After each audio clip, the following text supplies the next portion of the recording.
जम्मू कश्मीर के डेलीवेजर्स हों या कॉन्ट्रेक्चुअल एम्प्लॉयज हों या नीड बेस्ड वर्कर्स हों या फिर रैबरे खेल हों, रैबरे जंगलात हों, एनवाईसी के मुलाजमीन हों, आप सब लोग भूल चुके हैं इन्हें, लेकिन हम नहीं भूले हैं।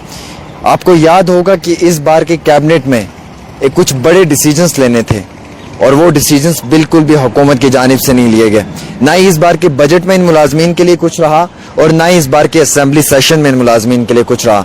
धीरे धीरे हुकूमत इस मुद्दे को भूल चुकी है और भूलने के बाद अब इस मुद्दे पे जो है वो खामोशी इख्तियार कर ली है।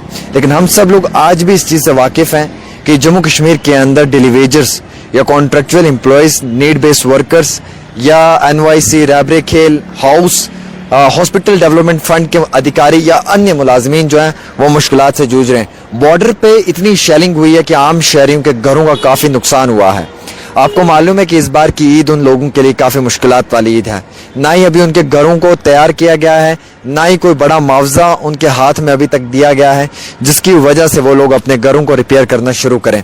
हम हुकूमत से मुतबाना गुजारिश करना चाहेंगे कि इस समय इन लोगों के इन मुद्दों के ऊपर बात करना इंतहाई बहुत ज़रूरी है। चापलूसी से बेहतर है अपने काम को छोड़ देना, और अगर काम करना है तो फिर अदल और इंसाफ के लिए काम करना है। मुझे बहुत तकलीफ होती है जब मैं देखता हूं कि आज के इस ज़माने में एक डेलीवेजर का बच्चा पढ़ाई नहीं कर रहा है। मुझे एक एसपीओ मिला, वो रोने लगा, वो कहने लगा भाई साहब मैं अपने बच्चे को नहीं पढ़ा पा रहा हूँ। मैंने कहा रीज़न क्या? कहता है सर मेरी सैलरी 12,000 रुपये है, उससे बड़ी मुश्किल से मेरा घर चल रहा है। मेरा बच्चा आगे बहुत कुछ करना चाहता था ज़िंदगी में, लेकिन शायद मैं नाकामयाब हूँ, मेरे अंदर कोई कामयाबी नहीं है जिसकी वजह से आज मेरे बच्चे को मुश्किलात का सामना उठाना पड़ रहा है। माफ़ी चाहूँगा। ये एक घर की कहानी नहीं है, घर घर की कहानी है। ये एक मेरी और आपकी कहानी नहीं है, बल्कि ये हज़ारों ऐसे घरों की कहानी है। हकीकत तो ये है कि जनाब आज के वक्त में इन सभी मुलाजमीन को काफ़ी मुश्किलात का सामना उठाना पड़ रहा है, और उससे बड़ी हकीकत यह है कि ये सारे मुलाजमीन काफ़ी मुश्किल में हैं। अब आप देखिए एसपीओ की क्या हालत है, दिन रात जॉब करते हैं। आप चले जाएं, हर नाके पे आपको एक एसपीओ मिलेगा, दिन को भी रात को भी। अब जब इनकी ड्यूटी की बारी आती है तो ये बड़ी ईमानदारी से काम करते हैं। जब सैलरी की बारी आती है टाइम पे सैलरी नहीं मिलती है। उससे बड़ी अफसोस की बात यह कि इनको सैलरी के साथ साथ एक अलाउंस मिलता है वर्दी के लिए, यूनिफॉर्म के लिए, वो भी इन्हें उतना नहीं मिलता है जिससे ये अपनी पूरी वर्दी तैयार कर पाएं।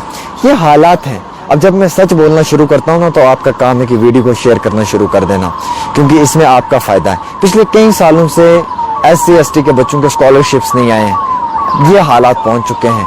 पिछले कई समय से जो है वो एक आम अधिकारी की मुलाजमत में जो है वो इजाफा नहीं हुआ है। रिजर्वेशन एंड प्रमोशन का मसला ही ऐसे है। रिजर्वेशन एंड प्रमोशन के लिए मुलाजमीन जो है वो आज भी दर दर की ठोकरें खा रहे हैं। कई सारे पुराने मुलाजमीन हैं जिन्हें आज एक अच्छी जगह पे ट्रांसफ़र के बाद पोस्टिंग नहीं मिलती है। सिफारिश पे हर मुलाजिम को एक अच्छी पोस्टिंग मिल जाती है, बिना सिफारिश के नहीं मिलती है। आप देख लें कितने ज़्यादा AEE एग्जाम की ट्रांसफ़र होती है, प्रिंसिपल टीचर्स की होती है। जिन जिन की सिफारिश होती है उन्हें बेस्ट लोकेशंस मिलती हैं, उन्हें प्राइम पोस्टिंग्स मिलती हैं। जिनकी सिफारिश नहीं है वो बेचारे कई सालों से एक ही जगह बैठे हुए हैं, वो उसी मुश्किलात की ज़िंदगी में जूझ रहे हैं। ये हकीकत है, ये एक सिस्टम का सच है जो मैं आपके साथ शेयर कर रहा हूँ। ये इस सिस्टम की एक हकीकत है जो मैं आपको बताने की कोशिश कर रहा हूँ। ये वो फैक्ट्स हैं जिनके ऊपर आपको एतबार और यकीन करना बहुत ज़रूरी है। आपको मालूम है कि बॉर्डर पे कितनी शेलिंग हो रही है, कितनी ज़्यादा शेलिंग हो रही है, और वहाँ के लोग क्या ईद करेंगे इस बार, क्योंकि हुकूमत की तरफ से सिर्फ कहने को कंपनसेशन दिया गया है। अभी तक उन लोगों के हाथ में कितना कंपनसेशन आया है इसकी कोई मालूमात नहीं है। उनके घर उजड़ चुके हैं, उनकी इमारतें मलबे में ढह चुकी हैं। वहाँ पे एक मलबा ही आपको नज़र आएगा, उसके सिवा कुछ नहीं आएगा। अब गुर्बत भी उन लोगों पे काफ़ी ज़्यादा है। हालात ऐसे हैं कि हम लोगों को फ़र्ज़ बनता है उनकी मदद करना, और उससे इम्पोर्टेंट ये है कि आज के वक्त में इन अधिकारियों के लिए सरकार को चाहिए कि किसी भी तरीके से कोई बड़ा फ़ैसला लिया जाए।